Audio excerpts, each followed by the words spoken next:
Hai Safia. Hai Syira. Safia, awak ingat tak? Tadi cikgu ada suruh kita buat tentang penguasaan literasi, iaitu literasi membaca dan literasi menulis. Saya ada baca tentang literasi membaca dan literasi menulis ni, tapi saya kurang faham lah. Awak faham tak kalau berdasarkan pengetahuan sejauh awak faham tak tentang literasi membaca dan literasi menulis? Saya pun kurang faham, tapi saya ada juga pengetahuan sedikit sebanyak tentang literasi bahasa ni. Apa kata kita berkongsi pengetahuan kita tentang literasi bahasa? Kita buat perbincangan? Boleh juga, bagus juga idea awak tu. Kita buat di bilik khas perpustakaan tak? Boleh juga. Awak ada masa lapang pukul berapa? Saya ada masa lapang dalam pukul 3 petang. Kalau macam tu, kita jumpa di bilik khas perpustakaan pukul 3 petang. 3. Okey. Jadi kita balik. So,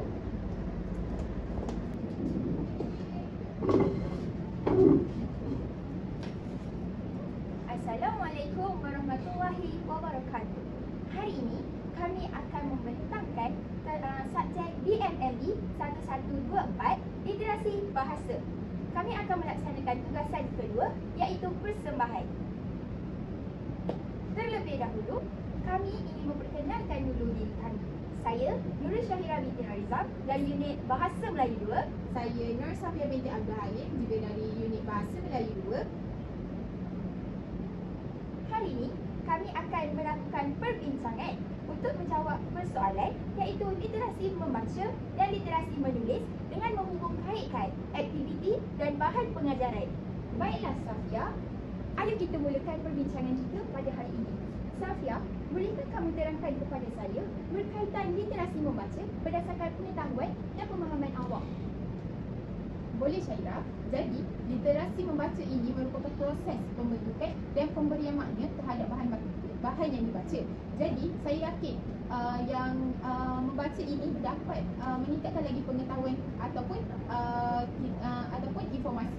Jadi, apabila kita membaca, berlakunya proses interaksi secara langsung antara pembaca dan juga bahan bacaan.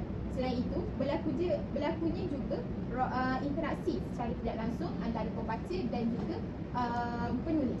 Jadi, kemahiran ni amat penting dan juga bernilai kerana ianya bukan hanya untuk digunakan ketika menduduki peperiksaan, tapi ianya juga dapat diterapkan dalam kehidupan setiap individu.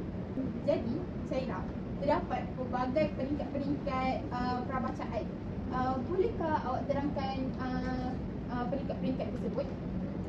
Baiklah Safia, berdasarkan pembacaan saya yang telah saya baca dalam buku-buku yang terdapat di perpustakaan ini, peringkat prabacaan ini merupakan satu tempoh di mana kanak-kanak ni dia bersedia untuk membaca. Penguasaan kemahiran ini dia perlu dikuasai terlebih dahulu sebelum kanak-kanak ni ke arah kemahiran seterusnya iaitu kemahiran menulis. Jadi dalam tempoh ni, kanak-kanak ni dia akan didedahkan dengan aktiviti-aktiviti yang menarik untuk membaca. Walaupun penguasaan kemahiran membaca ni dia mempunyai kaitan dengan aras kognitif dan kecerdasan kanak-kanak, dia juga boleh diajarkan kepada kanak-kanak yang lemah agar mereka ni dapat menguasai kemahiran membaca ni dengan lebih mendalam dan boleh mengatasi kelemahan yang mereka hadapi. Jadi, kesediaan membaca dia ditarifkan sebagai satu peringkat bagi menyediakan kanak-kanak untuk bacaan awal atau lebih dikenali sebagai bacaan asas tau. Jadi, pada peringkat ini juga, mereka telah didedahkan dengan aktiviti yang boleh meningkatkan ketajaman dan penglihatan mereka.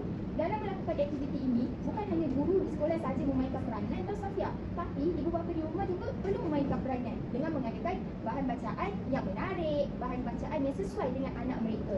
Bolehkah kamu terangkan serba sedikit berkaitan kemahiran yang terkandung dalam peringkat prabacaan ini? Jadi, terdapat 3 kemahiran dalam peringkat prabacaan ini. Yang pertama ialah pengamatan penglihatan, pengamatan pendengaran dan seterusnya ialah pergerakan mata dan tangan. Jadi, saya akan menjelaskan dulu berkaitan pengamatan penglihatan. Jadi, pengamatan penglihatan ini ialah proses ditepukan dan diorganisasi supaya dapat ditafsirkan sangannya yang telah diterima. Jadi, pengamatan penglihatan ni dia mestilah dibekali dengan penglihatan mata kita. Jadi ianya merupakan salah satu faktor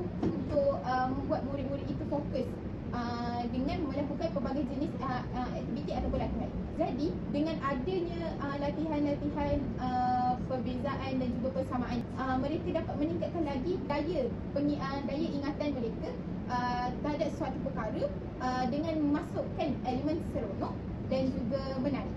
Jadi seterusnya saya akan pergi kepada kemahiran yang kedua, iaitu pengamatan pendengaran. Pengamatan pendengaran ni ialah dia ni dapat bantu murid bagi fokus dan juga bagi fokus dalam pengajaran dan pembelajaran, di mana kita mestilah dalam pengajaran pembelajaran itu guru bercakap, mengajar. Jadi murid perlulah fokus dan mendengar apa yang guru mereka ajar. Jadi ia merupakan asas kepada kemahiran lisan, iaitu bertutur dan juga mendengar. Jadi pengamatan pendengaran ni dapat bantu murid untuk menyebut dan membunyikan suatu huruf dengan betul selepas mereka mendengari bunyi tersebut. Jadi akhir sekali ialah pergerakan tangan dan mata. Jadi pergerakan tangan dan mata ni ialah merupakan kita perlu melakukan aktiviti yang mana ada kaitan pelarasan mata dan juga tangan. Jadi ini pergerakan mata dan tangan ni ialah proses di mana kita akan melihat suatu perkara, murid-murid itu akan melihat suatu perkara dan juga ia akan masukkan ke dalam minda mereka dan memproses perkara tersebut dan akhirnya memberi maklum balas kepada tangan mereka untuk melakukan tindakan. Jadi Syahira, adakah anda ada contoh aktiviti pengajaran pra membaca? Oh, saya ada suatu contoh. Di sini ada contoh pada contoh yang telah saya cari. Arahan dia, padankan objek yang sama bentuk. Jadi, bolehlah awak cuba untuk melakukan aktiviti yang telah saya sediakan ini. Baiklah Safia, awak boleh cuba. Saya cuba ya.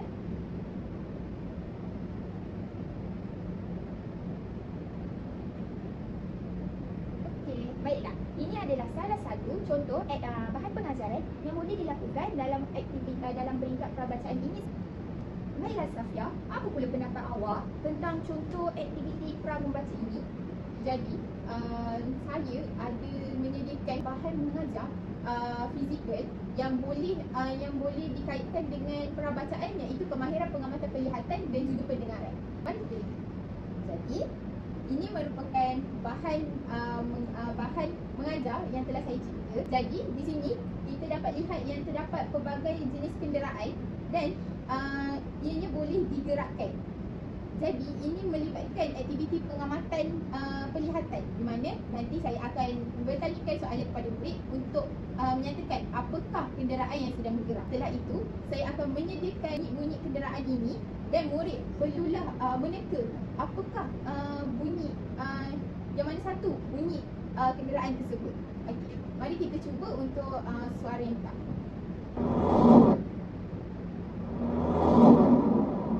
Baiklah, Syahira, awak rasa tadi bunyi apa? Saya rasa tadi macam bunyi kereta. Betul, jadi ianya bunyi kereta.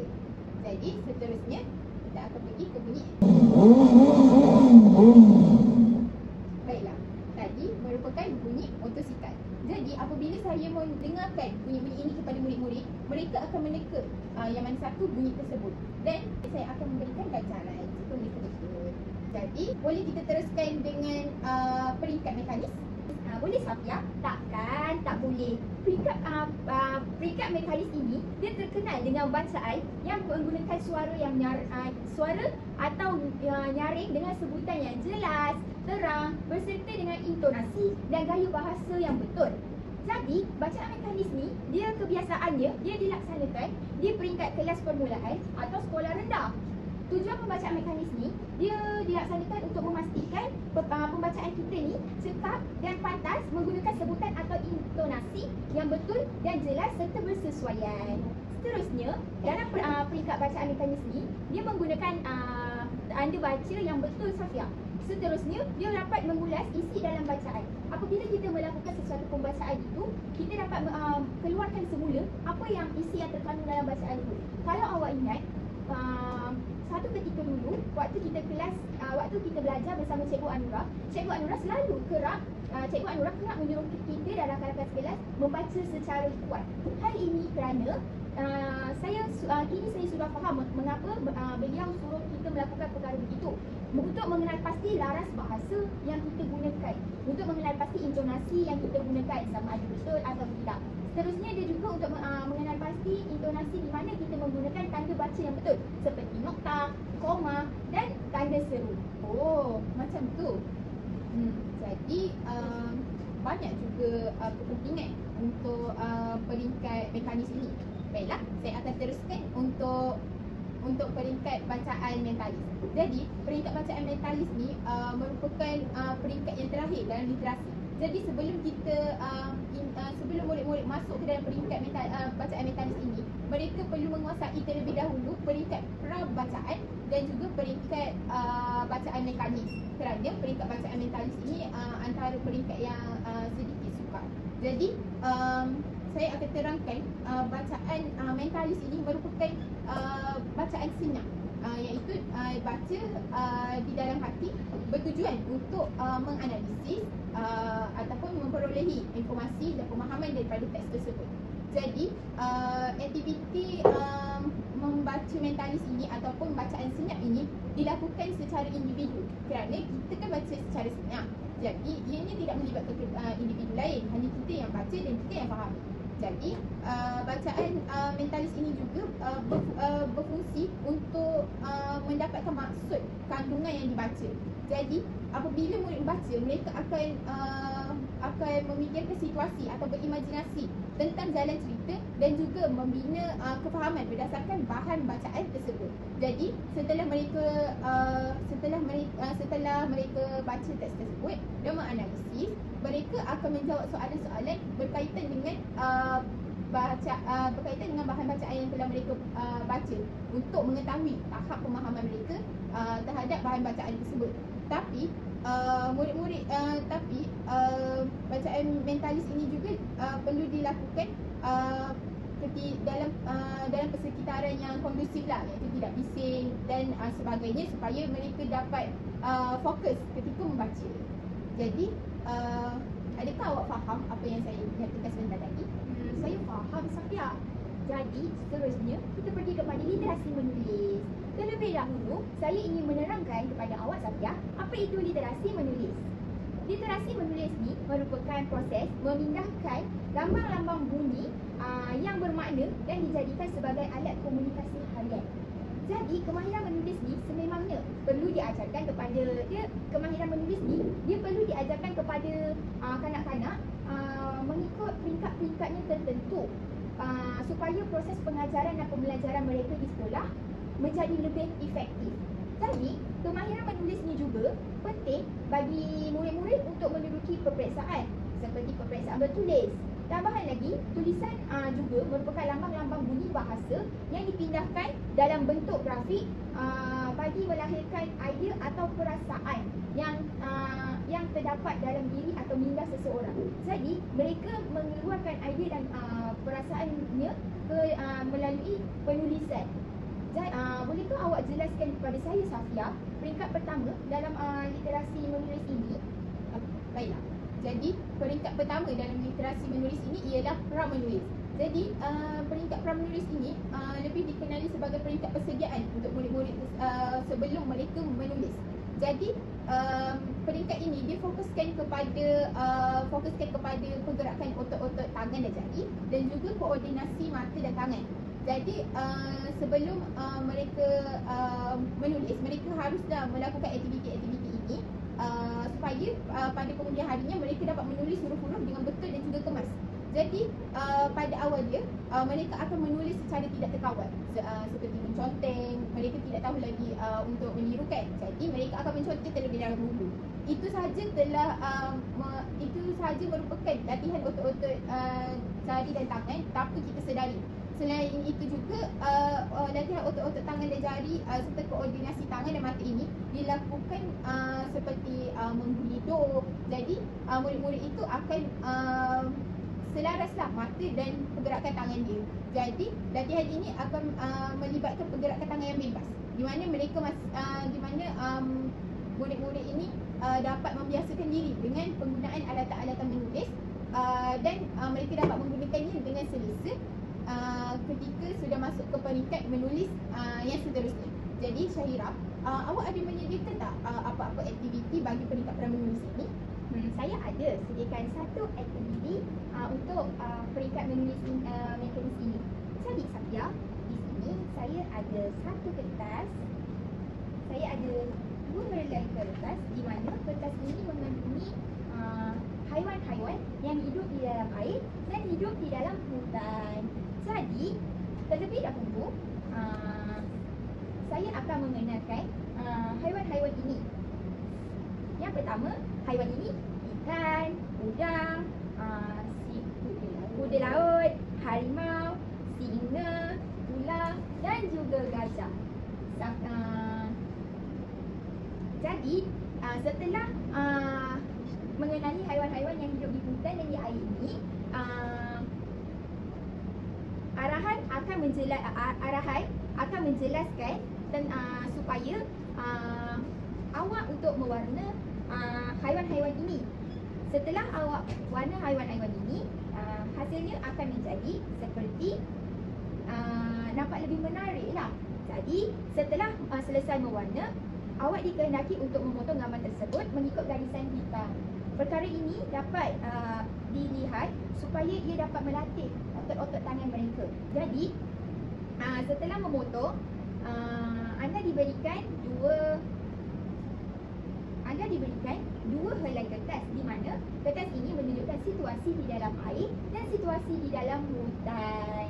Maaf, tadi saya tersilap. Saya menyebut ini kemahiran menulis mekanis, tetapi ini malangnya ini kemahiran menulis pra-menulis. Baiklah. Jadi, bolehkah awak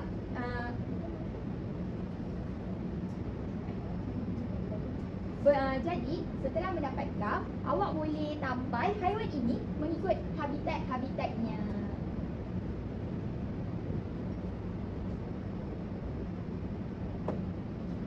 Harimau hidup di dalam hutan. Awak rasa udang hidup di mana, Safia? Hidup di dalam air. Ikan hidup di dalam air. Awak rasa singa hidup di dalam mana? Singa hidup di hutan. Yeah. Kuda laut hidup di dalam Air. Dan akhir sekali ialah ular. Ular hidup di dalam hutan. Jadi, hasil potongan itu telah ditampal pada kertas yang telah diberikan. Jadi, hasilnya terlihat seperti ini. Sama tak? Bolehlah. Baiklah, seterusnya, begitulah aktiviti saya. Awak pula ada idea ke tentang aktiviti pramenulis ini, Safia? Bolehlah awak kongsikan kepada saya. Ada, tapi saya dalam bentuk digital.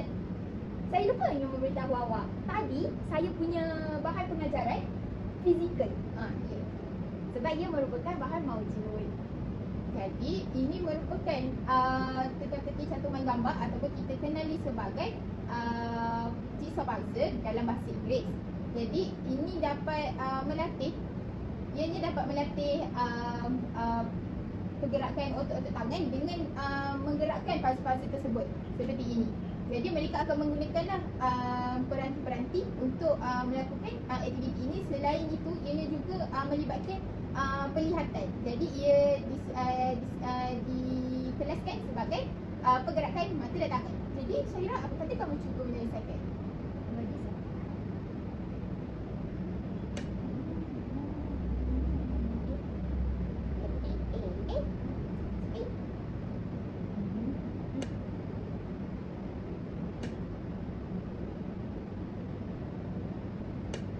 Okey, dah siap. Jadi ini merupakan aktiviti pertama bagi digital. Seterusnya ialah cari objek tersembunyi. Cari objek tersembunyi ni dapat dilakukan kerana ianya merupakan latihan-latihan untuk pergerakan mata dan juga tangan lah juga, kerana kita perlu membulatkan objek tersebut dan juga mencari objek-objek tersembunyi.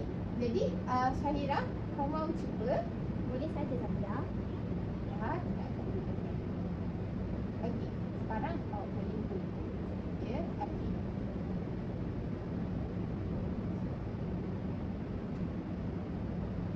Baiklah, itu ada lobak merah, ada kursi, seterusnya ada penyiram pokok, cawan,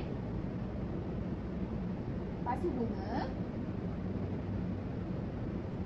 telur, kucing, padi dan akhir sekali ayam. Baiklah, sekarang awak sudah mencari objek-objek tersebut. Mari kita lihat jawapannya. Ya, betul. Jawapan yang awak telah buat sebentar tadi. Baiklah. Baiklah, kita akan pergi ke peringkat yang seterusnya, iaitu peringkat menulis mekanis. Baiklah, seterusnya peringkat kedua iaitu peringkat menulis mekanis. Peringkat ini merupakan peringkat menulis di mana mempunyai tujuan untuk memastikan murid dapat menghasilkan tulisan yang kemas dan mudah dibaca. Pada peringkat ini, mereka telah berjaya menghasilkan tulisan tanpa sebarang sengit-sengit, dan dia telah melatih diri mereka sebelum ini, iaitu penulisan terkawal. Seterusnya, mereka dapat membentuk perkataan yang boleh difahami dan mudah dibaca oleh guru ataupun ibu bapa mereka untuk menyimak tugasan yang telah mereka lakukan. Betul tu Syahira. Jadi penulisan mekanis ini juga antara perkara yang dilakukan ialah mengajar murid-murid cara untuk memegang pensel dengan betul. Kenapa perlu adanya cara memegang pensel dengan betul ni? Ialah untuk memastikan murid-murid tersebut dapat memegang pensel dengan selesa dan dapat melakarkan atau menulis huruf itu dengan baik dan kemas. Jadi pertama sekali antara latihan yang mereka lakukan ialah guru akan menyediakan kertas kosong di mana mereka akan menulis huruf di dalam kertas tersebut tanpa tidak kisahlah di mana janji dekat dalam kertas kosong tersebut. Seterusnya, guru akan teruskan dengan memberi kertas yang mempunyai garis 2, garis 3 dan seterusnya untuk melatih murid-murid itu menulis huruf dengan saiz yang bersesuaian. Jadi mereka akan membiasakan diri mereka untuk menggunakan alatan seperti pensel dan buku untuk menulis sesuatu. Dan juga setelah mereka menguasai kemahiran menulis huruf, mereka juga akan melakukan aktiviti suku kata, perkataan, dan akhir sekali mereka akan cuba untuk menyalin ayat penuh. Jadi Syahira, apakah aktiviti yang telah awak sediakan? Aktiviti yang telah saya sediakan untuk peringkat bab menulis mekanis ini seperti cari nama buah tersebut dan gariskan. Di tepi ini terdapat buah manggis, buah mangga, buah anggur, buah laici dan buah durian. Jadi Safia, awak boleh lakukan aktiviti ini.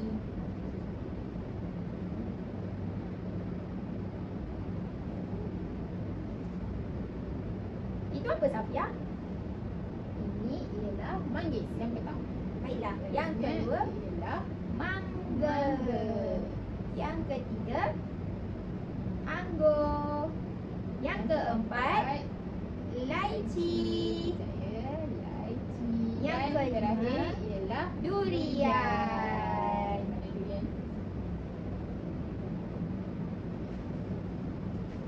Okey, dah jumpa. Jadi perkara ini dapat memastikan mereka mencari apa yang diminta oleh arahan. Seterusnya, ini merupakan jawapan yang telah awak lakukan tadi. Kesemua jawapan awak itu betul. Jadi seterusnya, saya ada satu lagi aktiviti. Aktiviti ini dia mempunyai arahan di mana anda diminta untuk lengkapkan ejaan gambar tersebut menggunakan huruf yang telah diberikan. Jadi Safia, awak boleh letakkan awak boleh letakkan huruf vokal ini bersesuaian dengan ejaan gambar tersebut. Yang pertama, ini gambar ikan. Jadi I-K-K-A-N, kan? Ikan. Jadi seterusnya Ialah bunga. bunga. B-U-N-G-A. Bunga. Seterusnya Rumah. R-U. R-U-M-A-H. Rumah. Yeay, pandai. Jadi, melalui aktiviti-aktiviti ini, mereka murid-murid telah diajarkan dengan aktiviti-aktiviti yang mudah sebelum mereka ke peringkat seterusnya, iaitu peringkat peralihan. Baiklah, seterusnya kita pergi ke peringkat terakhir, iaitu peringkat peralihan. Kamu ada idea ke Safia untuk mengatakan tentang peringkat pelahiran ini? Ada. Jadi peringkat pelahiran ini merupakan peringkat yang terakhir bagi literasi menulis, di mana mereka perlulah menguasai dahulu peringkat pra-menulis dan juga peringkat menulis mekanis. Kerana peringkat pelahiran ini sedikit rumit untuk jika tidak menguasai peringkat yang sebelum ini. Jadi peringkat ini merupakan peringkat di mana murid-murid ini akan melahirkan pendapat, idea, perasaan dalam bentuk grafik ataupun secara bertulis. Tambahan lagi Safia, murid-murid dia akan melakukan latihan yang terkawal, iaitu mempunyai panduan sehingga murid-murid dapat menghasilkan tulisan tanpa panduan. Sebagai contoh, berdasarkan gambar, mereka diarahkan untuk membina ayat sendiri, menceritakan tentang gambar yang diberikan. Jadi, tulisan yang kemas dan penggunaan bahasa yang digunakan oleh murid-murid itu betul dapat difahami dan mudah dibaca oleh guru. Jadi, oleh itu Safia, penguasaan kemahiran menulis ni dia perlu dikuasai mengikut peringkat. Yang pertama dari peringkat pra-menulis, penulisan mekanis dan seterusnya ke peringkat pelahiran ini. Tulisan yang dihasilkan oleh murid, tulisan yang kemas dan teratur merupakan perkara penting untuk memudahkan urusan seharian, terutamanya kepada murid-murid yang sentiasa, yang rajin dan yang komited menyiapkan tugasan dan latihan yang diberikan oleh guru. Jadi, hasil penulisan yang kemas yang telah mereka hasilkan ni dapat mewujudkan dari pelbagai jenis latihan yang dibuat berdasarkan latihan yang diberikan oleh guru-guru mereka. Seperti yang saya katakan tadi, mereka boleh lakukan pada peringkat ini mereka melakukan penulisan di mana penulisan yang mereka boleh buatlah sesuai dengan tahap ini, seperti menulis ayat-ayat berdasarkan gambar. Okey, baiklah. Kesimpulannya, literasi bahasa ni amat penting kepada murid-murid, bukan sahaja untuk dimanfaatkan dalam sekolah saja, tapi juga digunakan di luar sekolah ataupun dalam kehidupan seharian. Jadi, oleh itu peranan individu sekeliling, terutamanya ibu bapa dan juga guru, mereka memainkan peranan yang penting bagi memastikan murid-murid dapat menguasai penguasaan literasi bahasa ini, dan juga mereka perlulah cakna tahap dan juga peringkat anak-anak mereka supaya anak-anak mereka dapat melakukan aktiviti yang bersesuaian dengan tahap ataupun peringkat literasi mereka. Jadi dengan ini murid-murid dapatlah banyak lagi murid-murid dapat menguasai literasi bahasa dan dapat dimanfaatkan pada masa yang akan datang. Jadi, melalui perbincangan ini saya telah faham dan mengetahui lebih mendalam apa itu penguasaan literasi yang saya tanyakan pada awal tadi, iaitu literasi membaca dan literasi menulis. Jadi, itu sahaja perbincangan daripada kami berdua. Sekian, terima kasih. Terima kasih.